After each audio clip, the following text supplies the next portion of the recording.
Hola a todos, hoy estoy muy ilusionado de tener una conversación con un científico que hace muchos años que está trabajando sobre el medio ambiente, sobre el cambio climático, y es que hoy tenemos aquí a Fernando Valladares, que es un doctor en ciencias biológicas por la Universidad de Madrid, de Complutense Madrid, y actualmente está trabajando en el CSIC.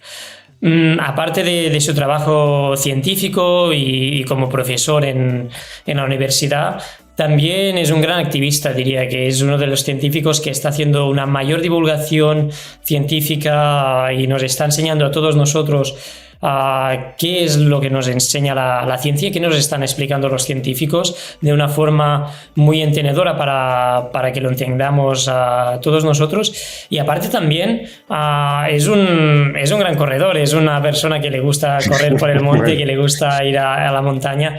Y qué mejor ocasión que tenerlo hoy con nosotros para hablar sobre ciencia para deportistas. Hola Fernando, ¿cómo vas? Hola, ¿qué tal, Kilian? Pues es un placer. Gracias por la presentación y efectivamente compartimos muchas cosas. Preocupación por el medio ambiente, también capacidad de disfrutarlo corriendo por las montañas y viendo esos paisajes tan estupendos. Sí, sin duda. Hablando del correr por las montañas, y yo creo que la gente que va a la montaña tiene quizá esa conexión con el medio que es muy única, pero muchas veces eso no se traslada realmente con lo que hacemos para protegerlo, ¿no? Que sí que tenemos esa conciencia, Ujú. pero luego no somos capaces de aplicar eso a nuestras acciones.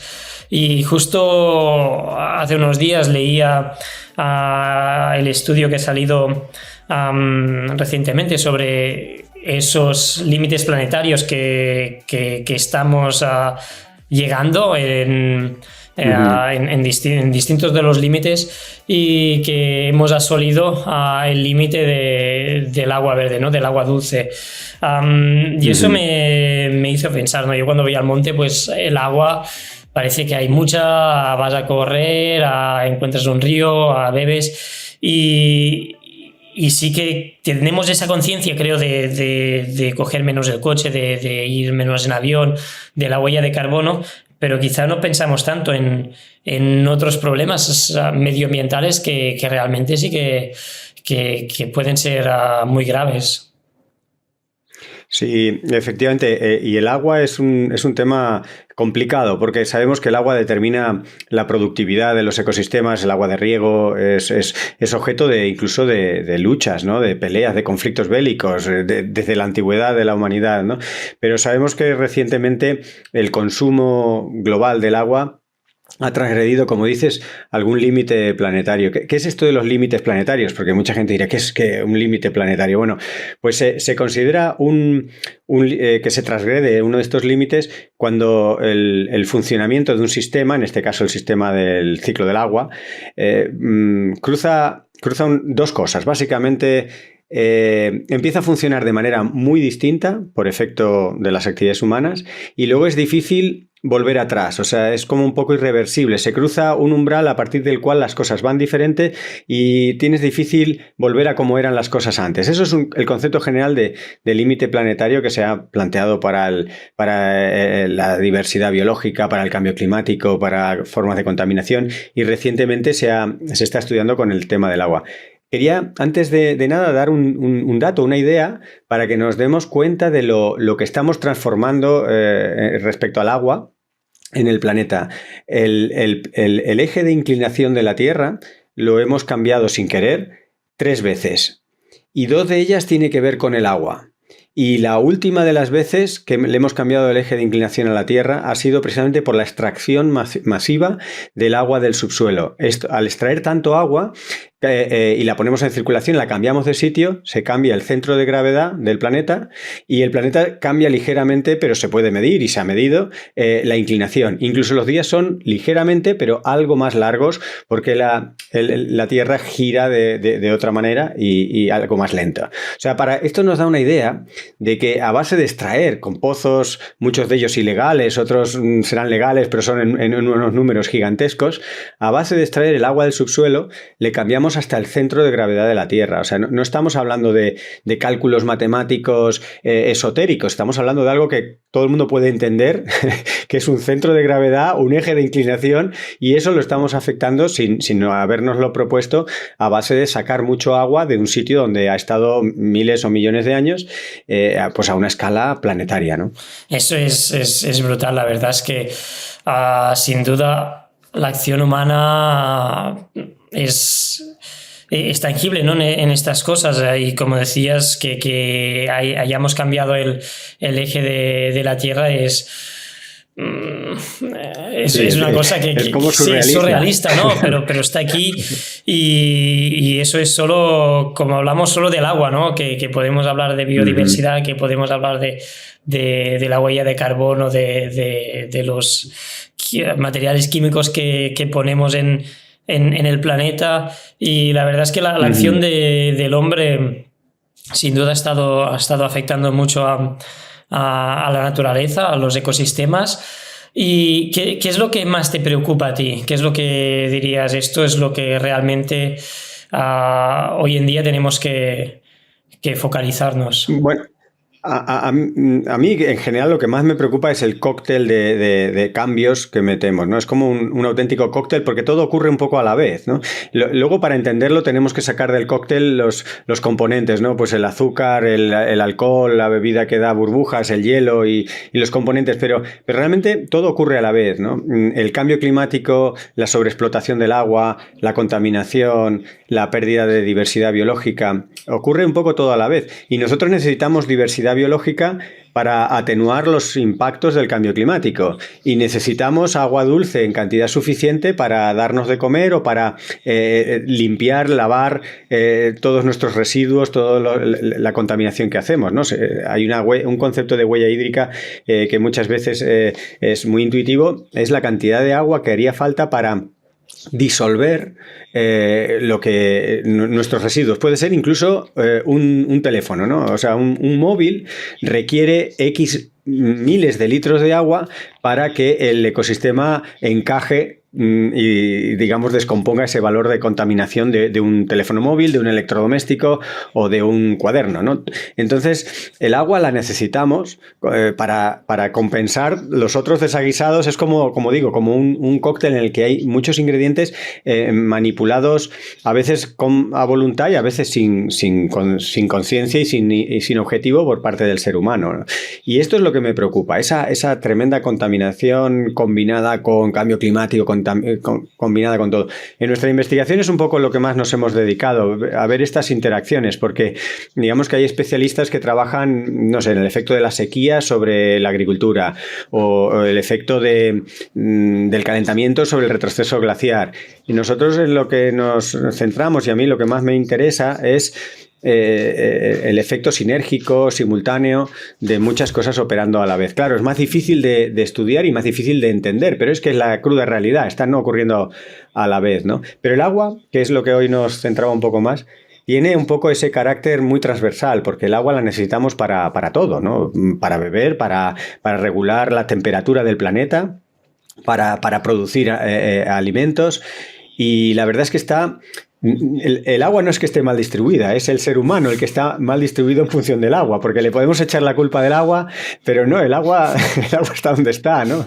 Y los seres humanos nos da por vivir en zonas áridas, en desiertos, en zonas muy secas. La misma zona mediterránea es muy árida, en muchas zonas tiene un déficit hídrico, y nos acumulamos allí mucha gente con muchas actividades, tanto de producción de alimentos como de usos recreativos, que requieren mucho agua, y no tenemos el agua ahí donde la necesitamos. La misma ciudad de Barcelona hace unos años estuvo al borde de una crisis que luego se salvó por los pelos por unas lluvias que llegaron en el último momento, pero que nos puso un poco sobre la mesa que una ciudad del tamaño de Barcelona, y con toda la logística y la infraestructura y la previsión que tiene asociada, pues sin embargo, al estar en la cuenca mediterránea y tener tanta gente, pues en ocasiones puede estar llegando a uno de esos límites o de sostenibilidad hídrica. Así que el concepto de huella hídrica es muy importante realmente, y los que vivimos en zonas secas tenemos que tenerlo muy, muy presente. Sí, sin duda el agua es imprescindible no solo para vivir nosotros, sino para los ecosistemas. Y también me gusta mucho el trabajo que estás haciendo, porque es, como decías, es muy holístico, ¿no? Que no es centrarse solo en un estudio muy concreto, sino en la interacción de todos los sistemas, ¿no? Eso es como el cuerpo humano, que cuando miras a un atleta puedes mirar a la V2 Max o la capacidad de lactato o la economía carrera, pero no son estos elementos individuales los que hacen que uno gane una carrera, ¿no? Sino que es la interacción entre todos estos y es las sinergias que hay y en el medio ambiente es exactamente lo mismo, ¿no? Los sistemas interactúan y seguramente uno de los grandes problemas es que con todas esas acciones que hemos hecho como humanos hemos entrado en un feedback negativo, ¿no? Donde todas las consecuencias, como decías, sobre el calentamiento global, sobre la contaminación, sobre el uso del agua, pues están escalando y se están retroalimentando para acelerarlo cada vez más rápidamente.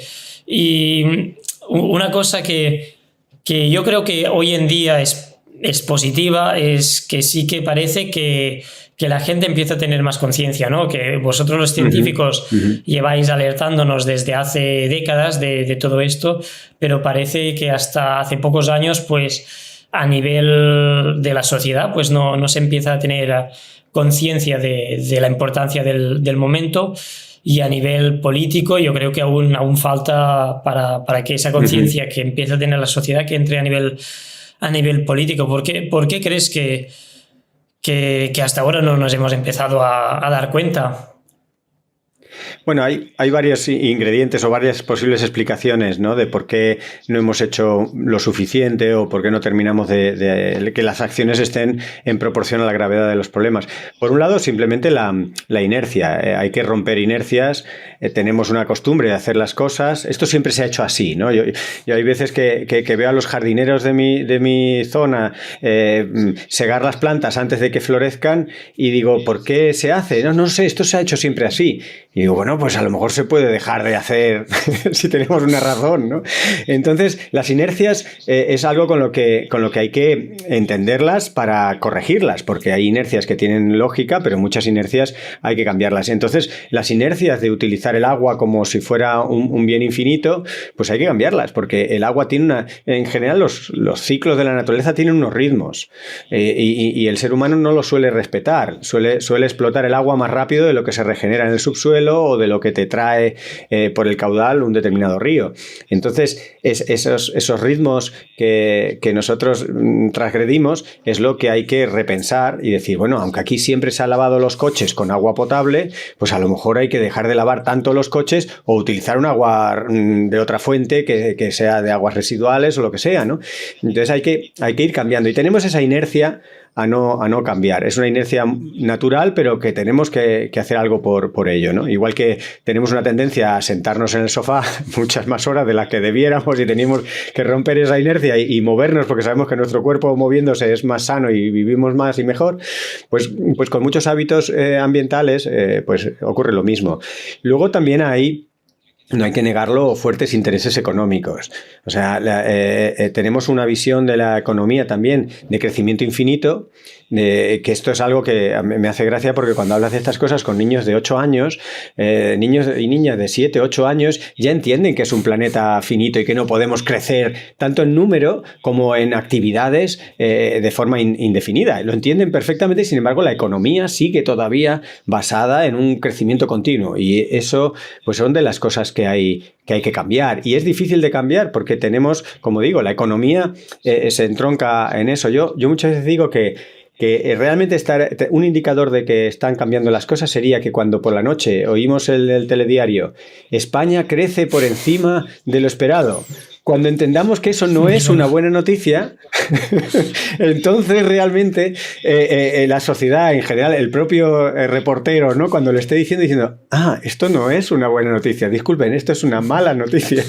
Quiere decir que tenemos que cambiar muchos clichés, muchas inercias, y los políticos son un poco un reflejo de esta sociedad, ¿no? Y viven en calendarios muy cortos, calendarios de 3, 4 años, en los cuales estos cambios no operan. Un político que que proponga cosas muy decididas de protección del medio ambiente, se está poniendo la soga electoral en el cuello. O sea, no va a ser reelegido porque son medidas impopulares desde el punto de vista económico o no van a ser fáciles de entender. Entonces los políticos van un poquito por detrás. Muchas veces están bien asesorados y saben perfectamente la gravedad de la situación ambiental, pero no se atreven o balancean los votos que van a perder, y es un círculo vicioso que hay que transformarlo en un círculo virtuoso, ¿no? Una sociedad, como tú dices, más conocedora de la gravedad del problema, pueda ir demandando medidas más valientes por parte de los políticos. De hecho, un artículo científico hace poco mostraba cómo la COVID-19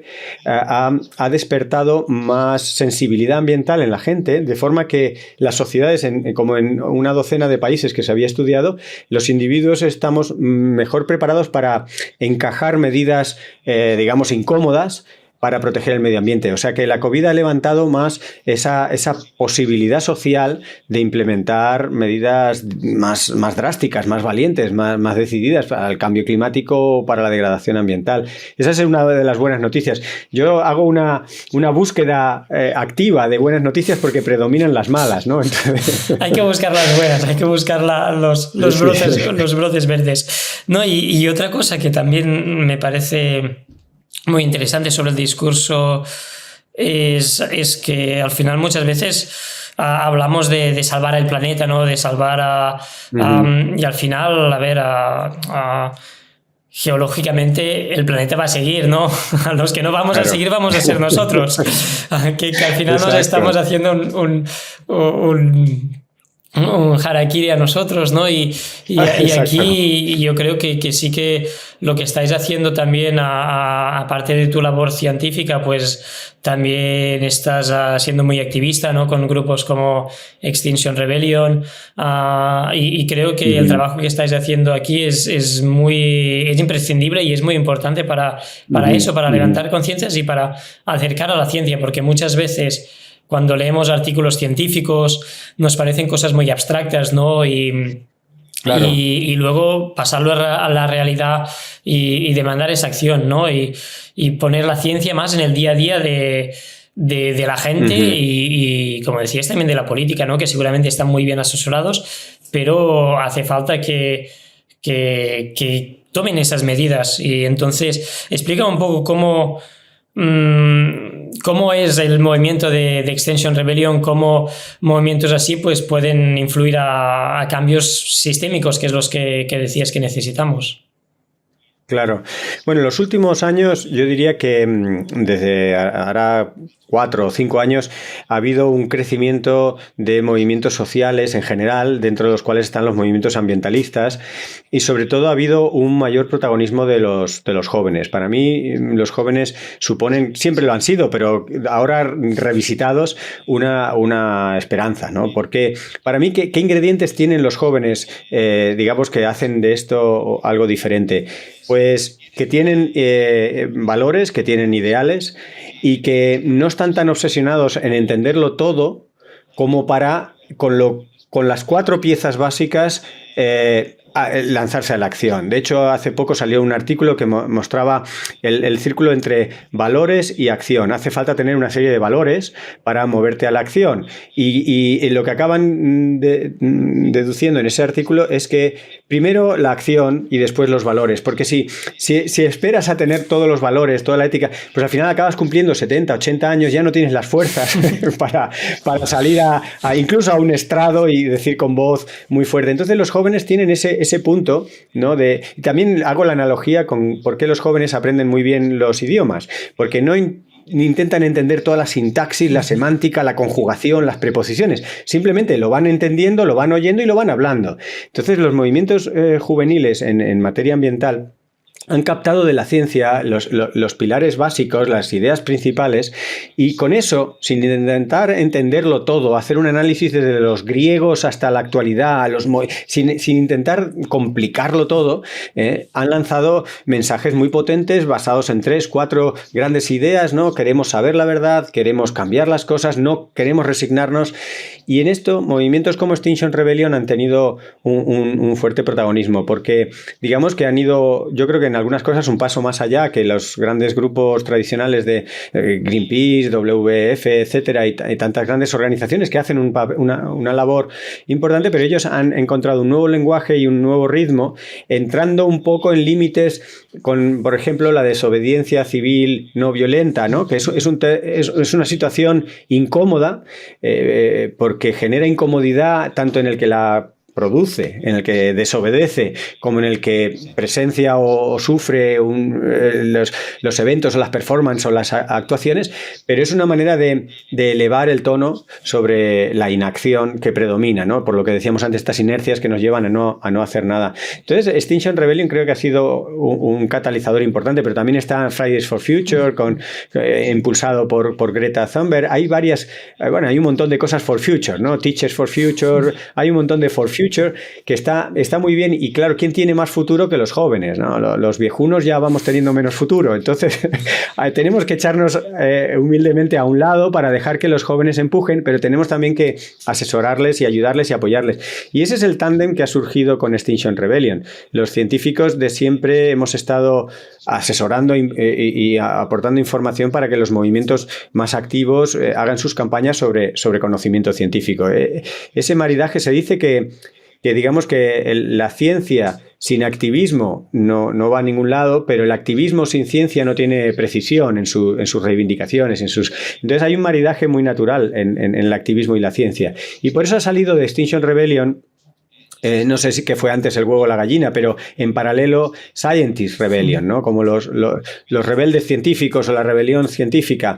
Esta rebelión científica es en la que hemos participado algunos recientemente, que éramos 25 países, ahora estoy escuchando que ya vamos por 30 y tantos países en el mundo con distintos científicos, sin una organización muy intensa, porque no nos da la vida, porque normalmente un científico hace muchas cosas. En mi caso, además, pues corro encantado de la vida, pero esas 9 o 10 horas a la semana de entrenamiento no sé ya de dónde sacarlas, pues normalmente un científico hace muchas cosas y no puede tampoco organizarse como se organiza Extinction Rebellion. Pero ¿qué ocurre? Que Scientist Rebellion muchos de los que estamos ahí empujando cosas, sintió que no podíamos dejar solos en los actos a Extinction Rebellion o a cualquier otro activista, valdría igual, porque ellos beben de lo que nosotros decimos. Entonces nosotros generamos un artículo, damos unos datos, una estadística y tal, y entonces eso lo leen los jóvenes, salen y tú no les puedes dejar siempre solos. Sobre todo creo que es muy importante dar la imagen a la sociedad y a los políticos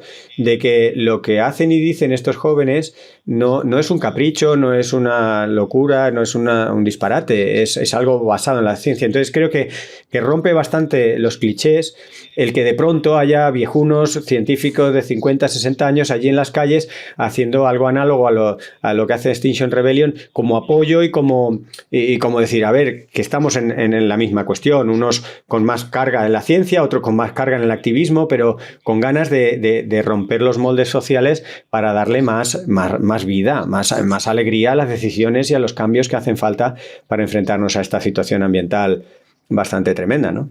Sí, sin duda es un buen marinaje y es necesario, ¿no? Que haya activismo, que se muevan las cosas sobre una base científica, y también es lo que humildemente queremos hacer nosotros con los atletas, de empoderarlos con información científica para que puedan, pues en las redes sociales, si hacen conferencias, si hablan con sus sponsors, pues que puedan tener ese bagaje científico para aportar unos conocimientos, ¿no? Y aquí yo quiero animaros a todos a seguir a Fernando en sus redes sociales, que está haciendo una divulgación que es increíble.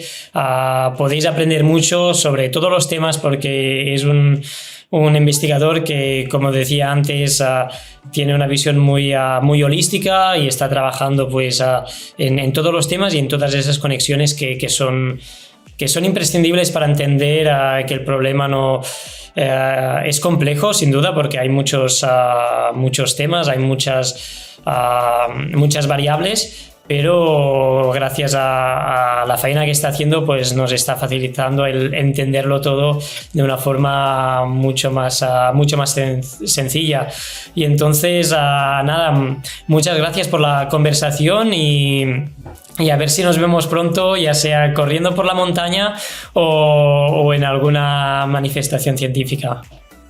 Eso, perfecto. Muchas gracias también por esta oportunidad, porque creo que es bueno abrirse a nuevos canales y gracias a ti, a la visibilidad y a la fundación, pues algunos de los mensajes científicos pueden salir de los círculos concéntricos en los que muchas veces nos movemos. Así que nada, un placer y ojalá nos veamos tanto en la montaña como en algún acto de rebelión. Sin duda.